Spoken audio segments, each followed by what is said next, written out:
The Codex is a prototype dual-screen tablet computer. A custom détente hinge between the displays affords setting up the device in a variety of postures.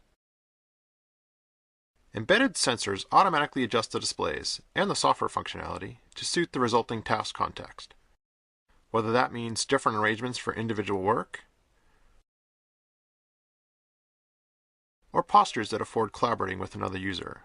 The small folding form factor makes the Codex extremely mobile and versatile. It also senses when the user detaches the screens. Let's look at how a knowledge worker might use the Codex for individual and collaborative sense-making tasks. Joe Researcher is interested in electronic notebooks, but he needs some inspiration. Hey Joe. Morning, Morgan. Hey, what's that? Check this out on Flickr. There's all these photos people post of their moleskin notebooks. Neat, that's really cool. I definitely got to check that out for our electronic notebook project. Yeah, you can help me put together some cool stuff for our group presentation. Yeah, sure, no problem. Back in his office, Joe uses his Codex as an electronic scrapbook to follow up on the thought. He does a quick search and starts to explore what's there. Joe browses the photos side by side with his notes.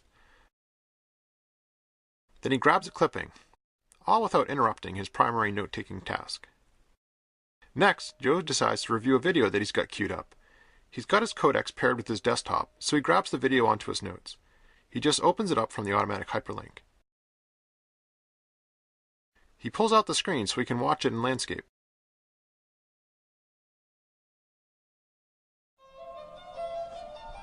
While he kicks back and jots a few notes. He just pops it back in when he's done, and he's back where he left off.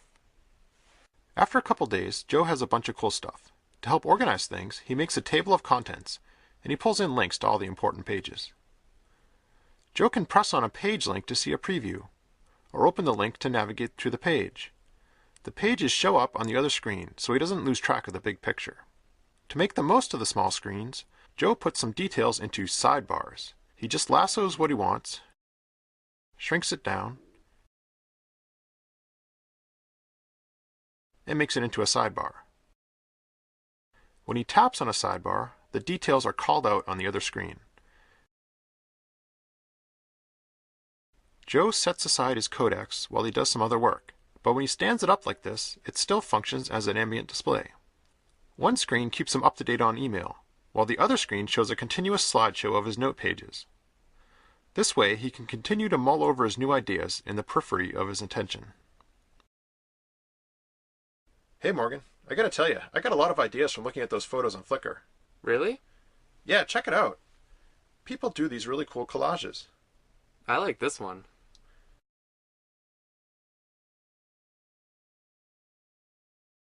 Yeah, and custom covers are big too. You gotta personalize. And draw graffiti too. Oh, and hang on. Let me show you this other page. Here. For some reason, people post pictures of everything in their bag. Cool. Let's put that in the presentation. Yeah, let's work on that. Here it is. What's in my bag? I like it. Now the day for the presentation has come. Joe flips his Codex to the laptop posture and projects from the top screen. He can look at his speaking points and drive his presentation from the bottom screen. So here's what Morgan and I have been thinking about. Customization is a big deal in paper notebooks. Like this, or this one. It has to be very personal. Big bold fonts really stand out, and people really like to show you what's in their bag. Why? That's dumb. Yeah, I guess some people are just dumb. Overall, the two screens of the Codex afford a separation of concerns in reading versus writing, public versus private, and other partitions of task roles and views. The facile transitions between usage contexts via sensed postures enable a rich set of possibilities without undue burden to the user.